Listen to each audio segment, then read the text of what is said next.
आप सबका अमरीन पाठशाला में स्वागत है। आपकी अपनी हिंदी टीचर आज आपको जो हमारा यूजीसी नेट जेआरएफ है उसके जून 2024 का कंप्लीट हिंदी सिलेबस बताने वाली है। तो देखते हैं आपके ये बहुत लाभदायक सिद्ध होने वाला है कि क्या इसमें सिलेबस बताते हुए ये पॉइंट भी ज़रूर बताऊंगी कि क्या क्या आपको पढ़ना चाहिए, कहाँ से पढ़ना चाहिए। ये सारी चीज़ें थोड़ी थोड़ी चीज़ें मैं बताने की कोशिश करूंगी और कंप्लीट से सिलेबस बताने की कोशिश करूंगी जिससे आपको लाभप्रद सिद्ध हो।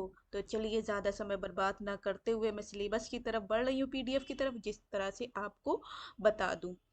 क्योंकि हमारे एग्जामिनेशन फॉर्म आपको पता है अप्रैल में मार्च में आ जाएंगे और अप्रैल में लास्ट डेट तक हो जाएगी और इसके जून के स्टार्टिंग में ही इसके एग्जाम हो जाएंगे। तो हमारा ये कोड नंबर 20 है हिंदी का, यूजीसी पीआरएफ का जो कोड रहता है 20 रहता है, याद रखें 20 नंबर कोड है। और विश्वविद्यालय अनुदान आयोग नेट ब्यूरो द्वारा जो इसका पाठ्यक्रम जो सिलेबस है वो आपको बताने की कोशिश करिए। टोटल 10 यूनिट होते हैं, आपको पता होना चाहिए कितने यूनिट होते हैं। टोटल आपके इसमें 10 यूनिट होते हैं। तो वन वन करके आपको तैयारी करनी होगी। सबसे पहले हम सिलेबस को जान लेते हैं, फिर इसके बाद बता दूंगी कैसे तैयारी करेंगे। सबसे पहला यूनिट इकाई 1 है। इकाई 1 जिसे यूनिट 1 बोलते हैं, हिंदी भाषा और उसका विकास कैसे हुआ उसके बारे में देखेंगे। हिंदी की ऐतिहासिक पृष्ठभूमि कैसी रही है, इसका इतिहास क्या है, प्राचीन भारतीय आर्य भाषाएं, मध्यकालीन भारतीय आर्य भाषाएं, इसमें पाली, प्राकृत, शौरसैनी, अर्धमागधी, मागधी, अभ्रश और उनकी विशेषताएं। तो मीन्स आपको ये भी आइए पाली, प्राकृत, शौरसैनी, अर्धमागधी इसको भी लगाने की। सबसे पहले पाली थी या प्राकृत थी या शौरसैनी थी, अर्धमागधी थी या मागधी, ये सारी चीजें लगाने के लिए सीरीज वाइज भी वहां पर आती। तो आपको ये सारी चीजें इंपॉर्टेंट है, ये चीज भी 1 नंबर आपका यहीं से बनता है। पाली, प्राकृत, शौरसैनी, अर्धमागधी, मागधी, अपभ्रंश और उनकी विशेषताएं। अपभ्रंश अवहट और पुरानी हिंदी की संबंध आधुनिक भारतीय आर्य भाषा और उनका वर्गीकरण। अब इसमें अर्धमागधी में, मागधी में और शौरसैनी में कौन कौन सी भाषाएं आती है और उनकी उपबोली क्या है। बिहारी बोलियां कौन सी, मगधी, अव और भोजपुरी, ये जितनी भी बोलियां हैं किसके अंतर्गत आती है। वर्गीकरण पूरा का पूरा है। और एक बार मैं इस पे 1 क्लास या 2 क्लास लेकर आपको रिवीजन के लिए अ, आपके यूनिट वाइज डाल दूंगी। बाकी मेरी प्लेलिस्ट में जाके बहुत सारी प्लेलिस्ट बनी हुई है, अभी यूनिट 1 स्टार्ट नहीं की। इसकी कुछ क्लासेस जो इंपॉर्टेंट पॉइंट्स है वो आपको दे दूंगी, जिससे आपको जो यहाँ से 2-3 नंबर या 4-5 नंबर जो बनते हैं वो कंप्लीट हो जाएंगे। तो ये सारी चीजें अभी कोशिश करिए कि ये जानने की कोशिश करिए इसमें सिलेबस में है क्या। भौगोलिक विस्तार, ये हो गया हिंदी। अब भौगोलिक विस्तार मतलब कौन से क्षेत्र में, मीन्स कौन सी जगह कौन कौन सी बोली बोली जाती है, जगह के नाम के अकॉर्डिंग भी पूछ लेते हैं। वो सारी चीजें आपको पता होना चाहिए। तो हिंदी की उपभाषाएं क्या है कि मतलब है दक्षिणी जो दक्षिणी हिंदी है, दक्षिणी हिंदी है, पश्चिमी हिंदी, पूर्वी हिंदी, उत्तरी हिंदी। तो ये सारी जो भाषाएं हैं इनके अंतर्गत कौन सी भाषाएं होती है और उनकी बोलियां कौन कौन सी है वो सब पता होना चाहिए। जैसे पश्चिमी हिंदी, पूर्वी हिंदी, राजस्थानी, बिहारी, पहाड़ी और उनकी बोलियां, खड़ी बोली, ब्रज और अवधि की विशेषताएं जरूर पढ़ लीजिए, ये भी पूछा जाता है। हिंदी के रूप कौन कौन से हैं, हिंदी, उर्दू, दक्खनी, हिंदुस्तानी, हिंदी की भाषिक स्वरूप कैसा है, हिंदी की स्वर्णिम व्यवस्था कैसी है, ये जानने की कोशिश करेंगे।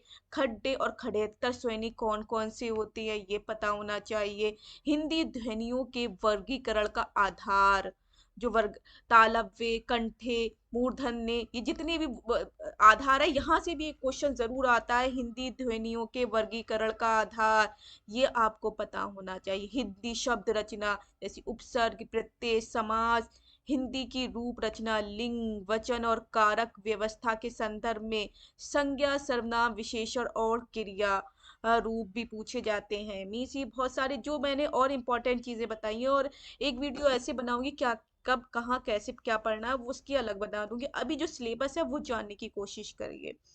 हिंदी भाषा प्रयोग के विविध रूप कौन कौन से हैं, कैसे कैसे प्रयोग किए बोली मानक भाषा, राजभाषा क्या है, राजभाषा आपका राष्ट्रभाषा और संपर्क भाषा कौन सी है, संचार माध्यम कौन कौन से हैं, हिंदी और कंप्यूटर और हिंदी की संवैधानिक संवैधानिक स्थिति कैसी है, और देवनागरी लिपि की विशेषताएं और मानकीकरण। ये सब इकाई 1 में आया है, तो ये चीजें आपको पढ़नी पड़ेंगी। इसके लिए जो इम्पोर्टेंट चीज़ें हैं, बहुत इम्पोर्टेंट चीज़ें आपको बता देती हूँ, क्या क्या अभी से स्टार्ट करना है। जो न्यू बच्चे होंगे उन्हें बताने की कोशिश करती हूँ। सबसे पहले ये जान ली कि पाली, प्राकृत और शौरसेनी अर्धमागधी के अंतर्गत कौन कौन सी, अर्धमागधी और मागधी, इनके अंतर्गत कौन कौन सी बोलियां आती हैं। ये पूर्वी आती है, राजस्थानी आती है, कौन सी आती, ये पता होना चाहिए। सबसे पहले पूर्वी या राजस्थानी है, उत्तरी है, ये पता होना। और पाली, सबसे पहले पाली है, प्राकृत है, शौरसेनी है, संस्कृत है, तो आपको ये पता चाहिए। तो क्योंकि ये भी 1 नंबर में आता है कि शौरसेनी पहले आएगी या पाली आएगी, प्राकृत, ये इस तरह से आपको पढ़ना होगा। ये 1 नंबर तो आपका यहाँ से पूरा पक्का है। अब आपका दूसरा जो आ जाता है कि पूर्वी हिंदी के अंतर्गत कौन सी है, जैसे अवधी बघेली छत्तीसगढ़ी होगी, राजस्थानी बोली के अंतर मगही मैथिली जो है वो आ जाएगी। आपको ये पता होना चाहिए। बिहारी भोजपुरी, मगही मैथिली बिहारी के अंतर्गत, राजस्थानी के अंतर्गत ढूंढाड़ी है, और भी मेवाती है, मारवाड़ी है, ये बोलियां हैं। अब ये कौन कौन सी स्थान जगह पर बोली जाती हैं, इनको याद कर लीजिए। उपभाषाएं हो गई, कौन सी जगह पे, ये आपको पता होना चाहिए। ये पूरा हो गया। खड़ी बोली कहाँ बोली जा रही है, ब्रज और अवधि की कौन कौन से एरिया में बोली जा रही है, पहाड़ी कौन कौन से एरिया में बोली जा रही है, इतना याद कर लीजिए। मीन्स आपको ये चीजें पढ़ने की जरूरत है, अभी इतना पढ़ लेंगे। फिर हमारी विधानिक रूप में मीन्स कौन सी भाषा कब कब हुई है, कितनी संविधान में कितनी भाषाएं शामिल है, और कौन कौन से अनुच्छेद में शामिल है, ये कर लेंगे। सबसे पहले ये हो गया। हिंदी उर्दू दक्षिणी हिंदुस्तानी का रूप कैसे बढ़ा है, सबसे पहले कहाँ उर्दू कैसे स्टार्ट हुई है, कैसे दक्षिणी हिंदुस्तानी कौन सी कहलाई है, ये सारी चीजें आपको पता होना चाहिए। और स्वर्णिम व्यवस्था, खड्डे और खंडेतर स्वर्णिम पर। और सबसे एक इम्पॉर्टेंट, हिंदी ध्वनियों का वर्गीकरण जो है वो पता होना का, स्वरों का वर्गीकरण, व्यंजनों का वर्गीकरण, फिर तालव्य वे मूर्धन्य, ये ओष्ठ्य ध्वनि जो होती है, सब आपको पता होना चाहिए। इसकी वीडियो मैंने एक अपने जो मेरा प्लेलिस्ट है हिंदी ग्रामर की, जिसमें 8 से 10 वीडियो पड़ी हुई है, वहां जाकर आप देख सकते हैं। शब्द अ, शब्द रचना के ऊपर वीडियो है, और एक आपकी 2 वीडियो वहां पड़ी हुई है, तो वहां पर आप देख सकते हैं, जहां मैंने वो जो आपके कंपटीशन की तैयारी के लिए डाली हुई है स्टार्टिंग की, वो वीडियो आप यहाँ पर से देख सकते हैं। तो वहां पर आपको वो लाभदायक सिद्ध होंगी। अभी सर्वनाम विशेषण, ये तो सब चीजें पता ही होती है, इतना इजी है। ये सारी चीजें मतलब जो इम्पोर्टेंट है इसमें बताए रहे। और कंप्यूटर का हिंदी में क्या योगदान है वो याद कर लीजिए। किस बोल भाषा की कौन सी लिपि है वो जरूर पता होना चाहिए। कौन से अनुच्छेद, राजभाषा, राष्ट्रभाषा, ये सारी चीजें इसमें इतना जानने की कोशिश करिए। इसके बाद हमारा दूसरा यूनिट हो जाता है इकाई 2। इकाई 2 है हमारा। इकाई 2 में आप देख सकते हैं हिंदी साहित्य इतिहास का दर्शन। सबसे पहले किसने हिंदी साहित्य इतिहास लिखना स्टार्ट करा, फिर उसके बाद हिंदी में किसने स्टार्ट करा, अंग्रेजी में किसने करा, ये सारी चीजें आपको पता होना चाहिए। इतिहास लेखन की पद्धतियां कौन कौन सी होती हैं, हिंदी साहित्य के इतिहास लेखन की पद्धतियां कौन सी है, हिंदी का काल विभाजन, नामकरण, आदिकाल की विशेषताएं, साहित्यिक प्रवृत्तियां, रासो साहित्य, आदिकालीन हिंदी का, जैन साहित्य, सिद्ध और नाथ साहित्य, अमीर खुसरो की हिंदी कविता, विद्यापति और उनकी पदावली तथा लौकिक साहित्य। इसके लिए भी मैंने प्लेलिस्ट बनाई हुई है, वो मैं बता दूंगी कौन सी यूनिट 2 के लिए प्लेलिस्ट रहेगी, वो मेरी जाके आप देख सकते हैं। उसकी मैंने प्लेलिस्ट में आपको पूरा इस एक्सप्लेन करते हुए अच्छे से बताया है कुछ चीज़ें। और इसकी मैंने इस पूरे उसकी आपके मॉडल पेपर के नाम से भी एक प्लेलिस्ट बनाई है, वो जरूर देखिए। हिंदी कविता यहाँ तो हो गए। फिर भक्ति काल, ऐसी भक्ति काल, भक्ति आंदोलन के उदय के सामाजिक सांस्कृतिक कारण, भक्ति आंदोलन का अखिल भारतीय स्वरूप और उसका अंत्य, प्रादेशिक वैशिष्ट्य, भक्ति काव्य की सामाजिक सांस्कृतिक पृष्ठभूमि कैसी है, अलवार संत भक्ति काव्य प्रमुख समुदाय, उनका वैचारिक आधार, निर्गुण कवि और उनका काव्य, रीतिकाल, सामाजिक सांस्कृतिक पृष्ठभूमि, रीतिकाल की प्रमुख प्रवृत्तियां, रीतिबद्ध, रीति सिद्ध और रीति मुक्त कौन से हैं, ये सब मैंने कराया हुआ है। रीति कवियों का आचार्यत्व कौन कौन से हैं, रीतिकाल के प्रमुख कवि और उनके काव्य, ये भी आपको पता होना चाहिए। फिर आ जाता है हमारा आधुनिक काल। तो आधुनिक काल में हिंदी गद्य का उद्भव और विकास कैसे हुआ, भारतेंदु पूर्व हिंदी कैसी थी, मीन्स हिंदी गद्य कैसा था, फिर 1857 की क्रांति और सांस्कृतिक पुनर्जागरण, भारतेंदु और उनका युग, पत्रकारिता का आरंभ, 19वीं शताब्दी के हिंदी पत्रकारिता, आधुनिकता की अवधारणा, द्विवेदी युग आ जाती है, महावीर प्रसाद द्विवेदी और उनका युग, हिंदी नवजागरण और सरस्वती पत्रिका जो है वो, उसके बारे में, राष्ट्रीय काव्य धाराओं के प्रमुख कवि कौन कौन से हैं, स्वच्छंदतावाद और उनके प्रमुख कवि कौन कौन से हैं, इसी तरह से छायावादी कवि के प्रमुख विशेषताएं, छायावाद के प्रमुख कवि कौन कौन से हैं, प्रगतिवाद की अवधारणा, प्रगतिवाद काव्य और उनके प्रमुख कवि कौन कौन से हैं, प्रयोगवाद और नई कविता और नई कविता के कवि कौन कौन से हैं, समकालीन कविता वर्ष 2000 तक, समकालीन साहित्यिक पत्रकारिता, ये सारी चीजें मैंने करवाई हुई हैं मोस्टली, आपको प्लेलिस्ट में मिल जाएंगे। एक बार जरूर उस प्लेलिस्ट का फायदा उठाइए और अपने पॉइंट्स जरूर लिखते रहिए। रिवीजन के लिए एक रजिस्टर अलग से बनाकर आप उसमें अपने अकॉर्डिंग नोट्स बनाइए, जिसे आप ही समझ पाए और कोई ना समझ पाए, शॉर्ट नोट्स जिससे आप रिवीजन भी साथ साथ करते जाएं। तो इसके लिए एक प्लेलिस्ट जो बनाई हुई है इकाई 2 के लिए, मैं एक बार दिखा देती हूँ, जिससे आप वहां पर जाके भी तैयारी कर सकते हैं। जैसे इकाई 2 के लिए प्लेलिस्ट जो देखेंगे आप, तो सबसे पहले ये वाली जो है, हिंदी साहित्य इतिहास, all competitive exam, NET, JRF, KVS, NVS SET परीक्षाओं की 23 वीडियोस यहाँ हैं, वो जाके एक तो ये वीडियो देख सकते हैं, पूरा मैंने कराया हुआ है यहाँ 23। और दूसरी जो वीडियो है आप उसके आप ये देख सकते हैं, हिंदी साहित्य एमसीक्यू, हिंदी साहित्य वस्तुनिष्ठ प्रश्न मॉडल पेपर की एक सीरीज लगी हुई है। ये दो, इसमें 13 मैंने सीरीज में करवाई हुई है और हर उसमें 50 क्वेश्चन जरूर हैं सीरीज में, तो आप वो इस वाली सीरीज का भी फायदा उठाएंगे, तो ये आपको पता चल गया होगा। तो चलिए, अभी दो चीजें मैंने बताई हैं, यूनिट 1 अभी मैंने नहीं करवाया है, तो वो मैं करवाने की कोशिश करूंगी। अब इसके बाद यूनिट 3 पे आ जाते हैं, हिंदी साहित्य की गद्य विधाएं।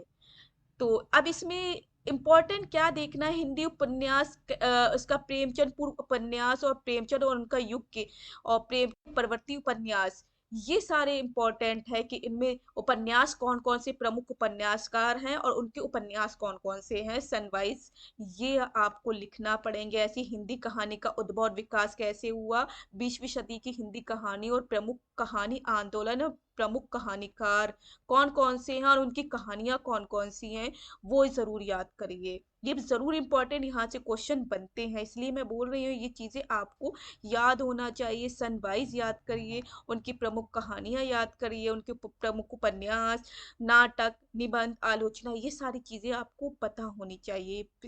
तो ये भी चीज डेली ऐसे आपको याद नहीं होगा, जैसे आपने उपन्यास पढ़ रहे हैं तो उपन्यास ही उठाइए, और फेमस उपन्यासकार कौन कौन से हैं, प्रसिद्ध उपन्यासकार कौन कौन से हैं, एक डेली एक भी पढ़ेंगे, एक के भी एक या दो याद करिए, जिसके उपन्यास है वो पढ़ के याद करने की कोशिश करिए, ट्रिक बनाइए, वो आपको याद होंगे। एक साथ पढ़ोगे तो याद नहीं होगा, आज से ही कोशिश करना स्टार्ट कर दीजिए। जब से आप वीडियो देख रहे हैं, जब से आपको पता चल रहा है, उसमें एक उपन्यासकार की उपन्यास याद करिए, एक कहानी का एक कहानीकार, एक कहानीकार को ले लीजिए, उनकी कहानियां लीजिए, एक उपन्यासकार को ले लीजिए, उनकी कहा उपन्यास लीजिए, एक नाटक को ले लीजिए, और एक नाटक मीन्स एक नाटककार को ले लीजिए, उनके सारे नाटक याद कर लीजिए, और ऐसे ही एक निबंध को ले लीजिए, निबंधकार को, और मीन्स उनके निबंध को याद कर लिए, आलोचना।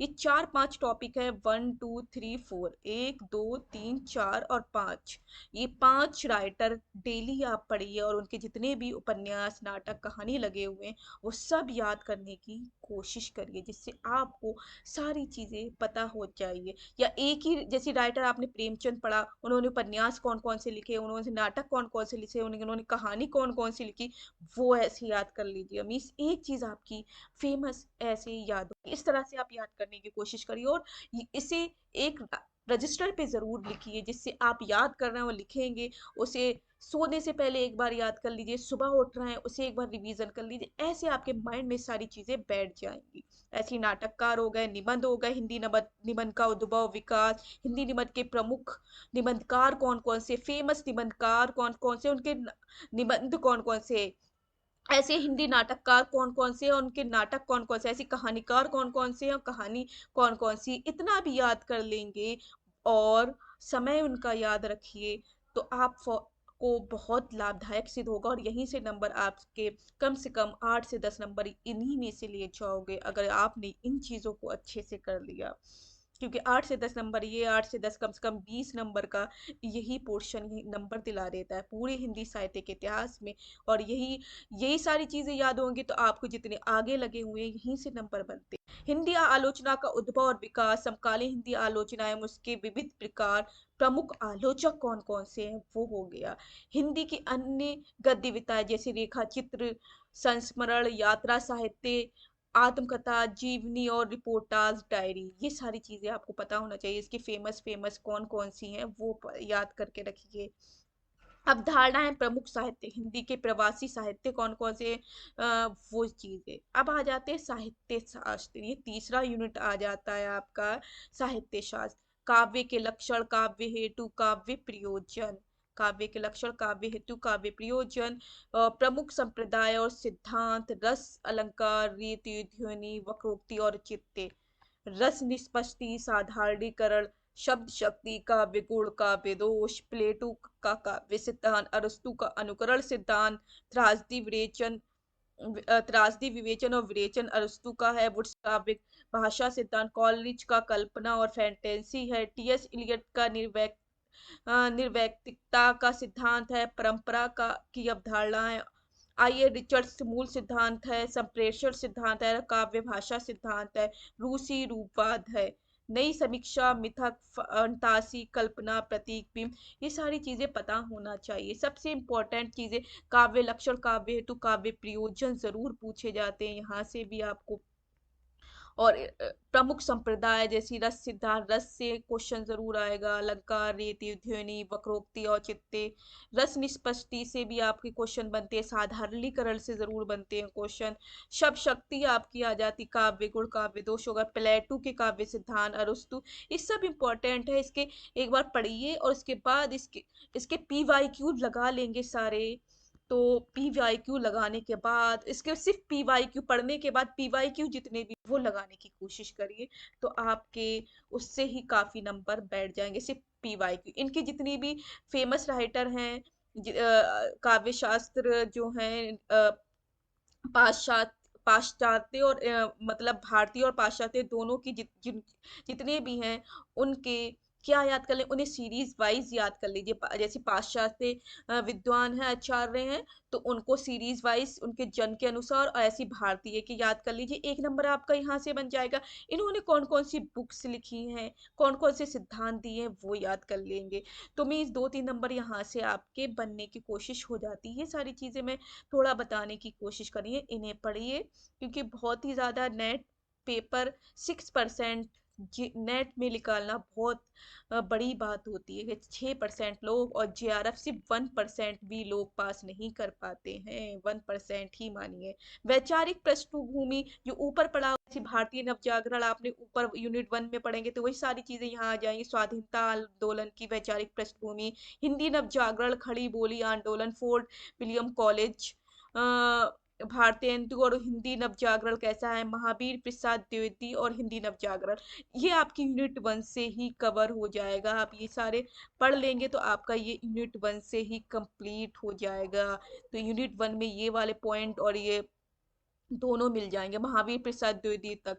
और फिर इसके आपको पढ़ना है गांधी दर्शन, गांधीवाद, गांधी ने कौन कौन सी बुक्स लिखी, कौन कौन से आंदोलन चलाए, कौन कौन सी बातें सिद्धांत दिए, वो पता होना चाहिए। कहाँ से स्टडी करी, कौन सी यूनिवर्सिटी से करी है, PhD कहाँ से करी है, जो चीजें भी इन्होंने करी हुई हैं वो। जैसे अंबेडकर दर्शन, अंबेडकर ने कहाँ से किस यूनिवर्सिटी से पीएचडी करी, कौन सी जगह से पढ़े, कहाँ कहाँ से करी, ये सारी चीज़ें आपको पता होना चाहिए। उनका दर्शन क्या है, इन्होंने कौन कौन से सिद्धांत दिए हैं, सारी चीज़ें आपको पता होना चाहिए। ऐसे लोहिया दर्शन में भी जिसने भी दिया है, मार्क्सवाद, मनोविश्लेषणवाद, मार्क्सवाद बहुत आता है आपका, मनोविश्लेषणवाद के फादर ऑफ मनोविश्लेषण कौन है, सिगमंड फ्राइड है। ऐसे ही अस्तित्ववाद के जनक कौन है, उत्तर आधुनिकतावाद, अस्मिता मूलक विमर्श क्या है, दलित, स्त्री, आदिवासी एवं अल्पसंख्यक, ये थोड़ा थोड़ा आप पढ़ने की कोशिश करिए, विकिपीडिया पे जाइए, और ये सारी चीजें वहां से पढ़ के आप नोट्स बनाइए, इंपॉर्टेंट पॉइंट्स बनाइए, आप ऐसे पढ़ सकते हैं। अब आ जाते हैं इकाई 5, पृथ्वीराज रासो। इकाई 5 में आपकी कविताएं, हिंदी कविता है, इसमें पृथ्वीराज रासो, रेवा तट, अमीर खसरो की पहेलियां और मुकरियां हैं, विद्यापति की पदावली, संपादक डॉक्टर नगेंद्र झा, जो नगेंद्र ने बुक लिखी है, उसके पद 1 से 25 तक जितने भी पद हैं वो आपको उसकी व्याख्या पता होना चाहिए। उसकी 25 के 25 पद आपको पता होंगे तो फौरन वहां से आप ये बता सकते हैं किसका है।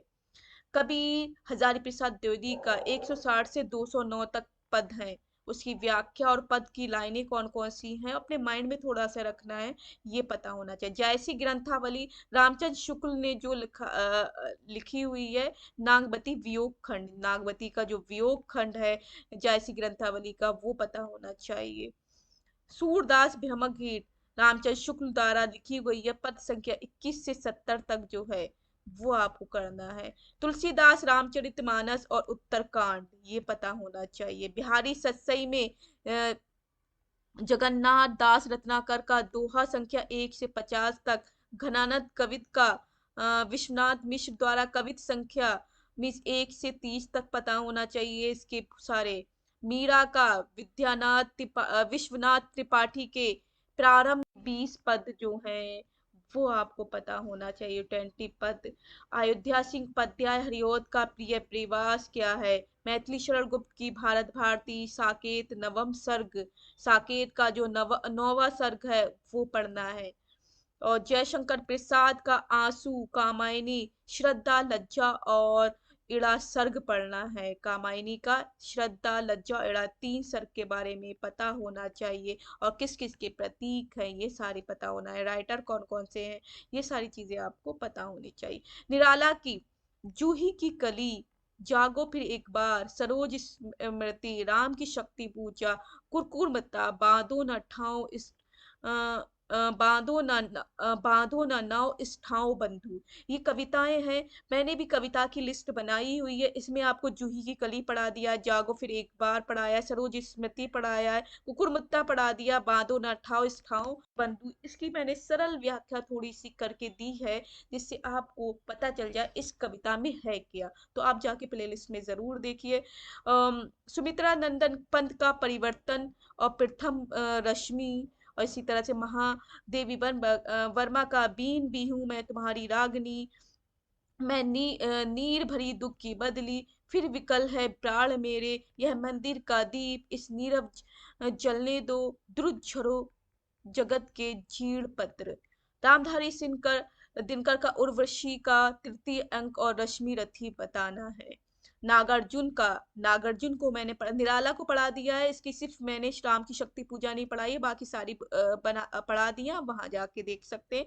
और नागार्जुन की कविताएं मैंने पढ़ाई हैं, वो प्लेलिस्ट में मिल जाएंगी, जैसे कालिदास पढ़ाया है, बादल को घिरते देखा पढ़ा दिया है, अकाल और उसके बाद पढ़ा दिया है, खुरदे पैर, शासन की बंदूक, और ये मनुष्य हूँ, सारी कविताएं मैंने पढ़ा दी, इसकी व्याख्या छोटी छोटी सी कर मीन्स आपको एक्सप्लेनेशन दी है, वहां जाके आप देख सकते हैं। ऐसी सच्ची दानन हीरानन वास्यन अज्ञे की कलगी बाजरे की, यह दीप अकेला हरि घास पर छड़बर, असाध्य वीणा कितनी नावों में कितनी बार।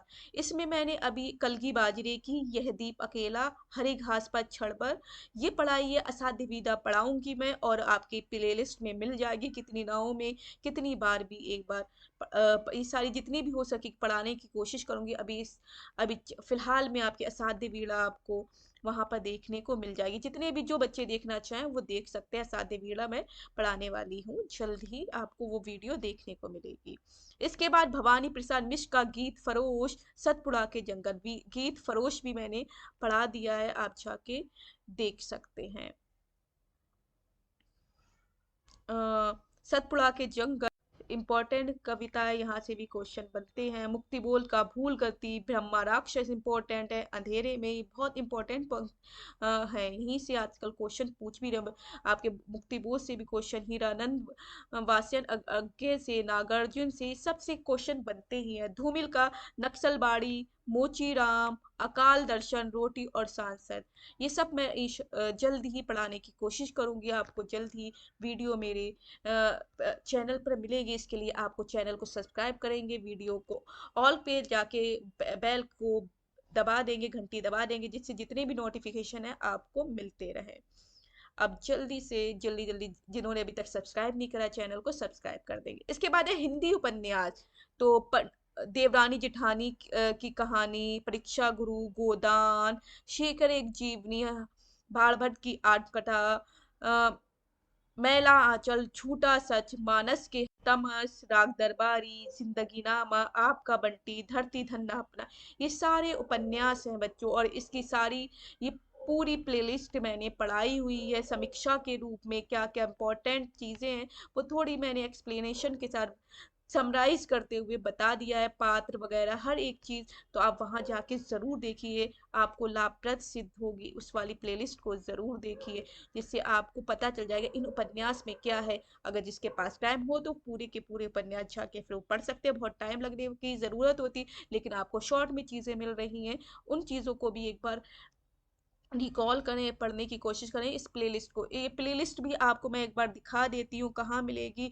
तो ये प्लेलिस्ट आपको यूजीसी नेट ये यूनिट 6 उपन्यास की है और यूनिट 5 कविता की, ये आपको मिल जाएगी। तो आप यहाँ जाके देख सकते हैं, यूनिट 5 और यूनिट 6 की ये आपकी बनी हुई है। तो ये चीज़ें आपको मिल रही है। इसके बाद आगे आपका मैं बताने की कोशिश कर रही हूँ यूनिट कहानी। 21 की 21 कहानी आपको हमारी प्लेलिस्ट में मिल जाएंगी। कौन कौन सी है कहानी एक बार बता देती हूँ।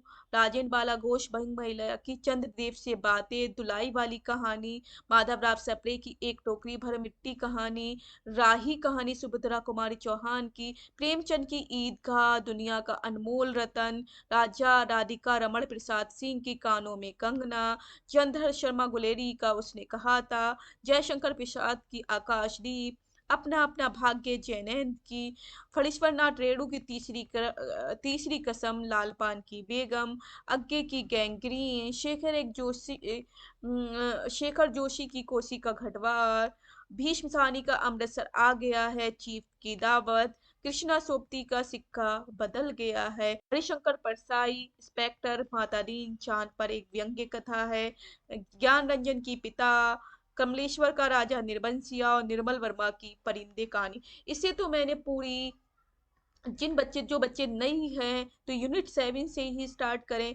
पूरी कहानियां है, कहानी पढ़ने में इंटरेस्टिंग लगती हैं, तो आप यूनिट 7 से स्टार्ट करें। कहाँ से कुछ लग रहा है यूनिट 7 और यूनिट 2 जो है आपका हिंदी साहित्य का इतिहास, उस इन दोनों को साथ में लेके चलें अभी, तो ज़्यादा बेटर रहेगा। इस यूनिट को लेके चलेंगे तो साथ के साथ मैंने पूरी की पूरी कहानियां, जितनी भी बड़ी कहानियां हैं एक्सप्लेनेशन के साथ पढ़ाई हुई हैं, आप वहां जाके देख सकते हैं, बहुत लाभप्रद सिद्ध होगी। जैसे यूनिट 7 की मैंने आपको यहाँ पर दिखाई हुई है। प्लेलिस्ट में जाएंगे तो प्लेलिस्ट में आपको ये यूनिट 7 करके कहानी, UGC net JRF unit 7 Hindi story कहानी करके ये आपको मिल जाएंगी। 21 के 21 कहानियां यहाँ पर आपको उपलब्ध हैं।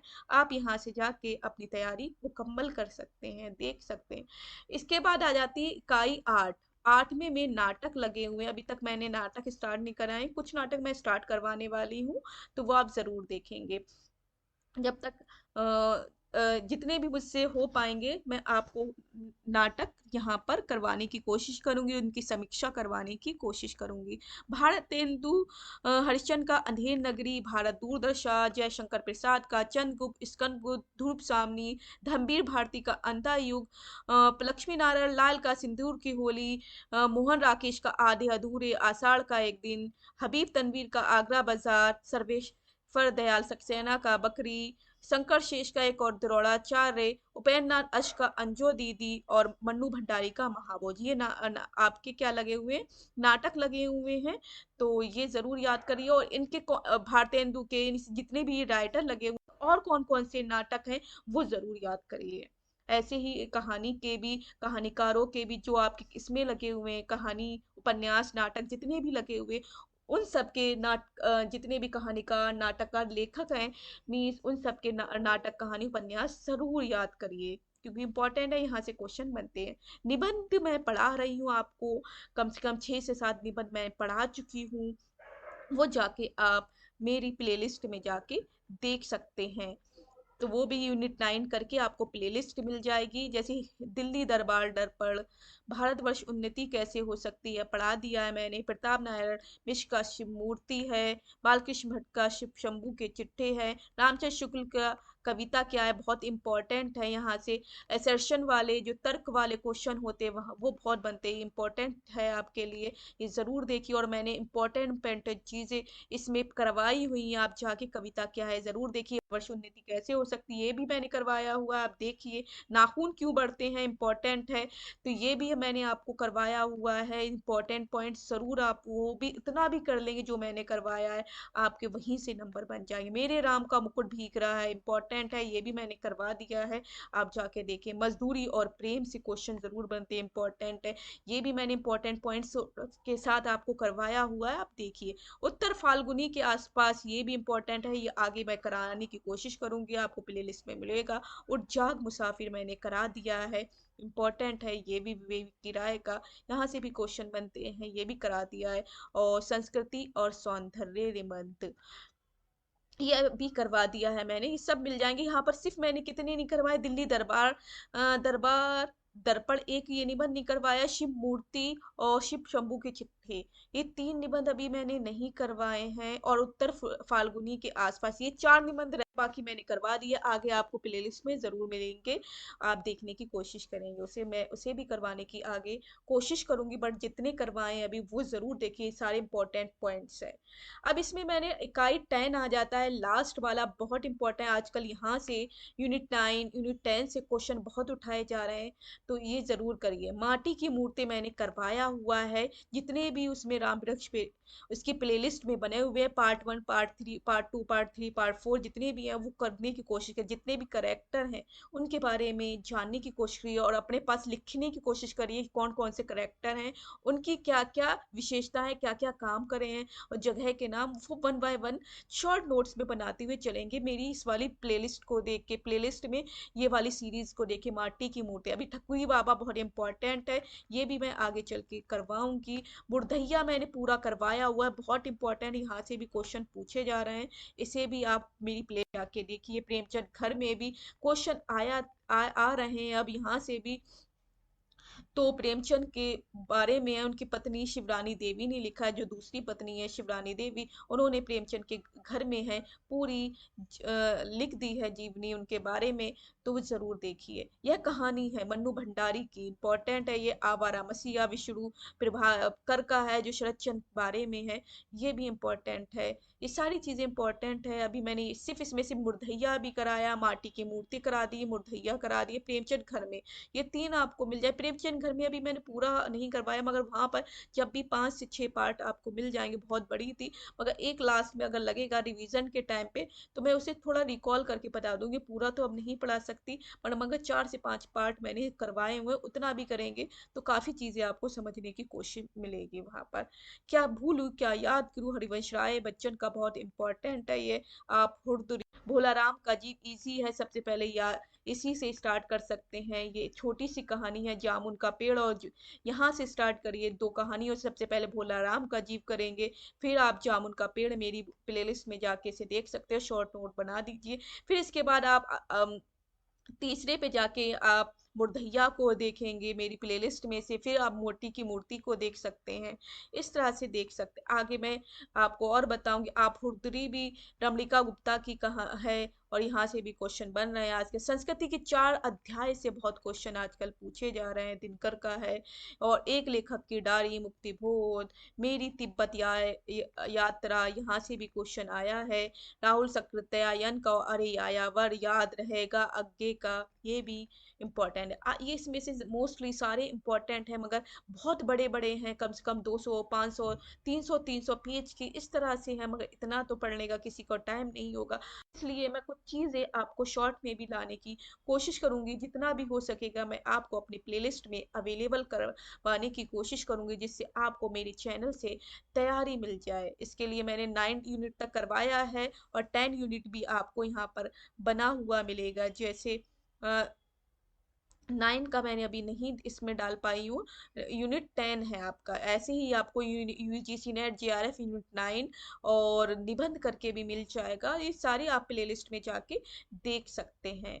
तो आशा है आपको ये बहुत अच्छा सिलेबस समझ में आ गया होगा। बाकी कुछ बुक्स की कहाँ से और बुक्स परचेज कर सकते हैं, क्या चीज़ें अपना सकते हैं, क्या चीज़ें परचेज करना चाहिए नहीं करना चाहिए, उसके लिए मैं एक वीडियो अलग से बाद में बना दूंगी। तो आप मेरे वो चीज़ें बुक्स से संबंधित वीडियो मेरी प्लेलिस्ट में जाकर आप बाद में देख सकते हैं। उसके ऊपर मैं एक अलग से वीडियो बनाऊंगी।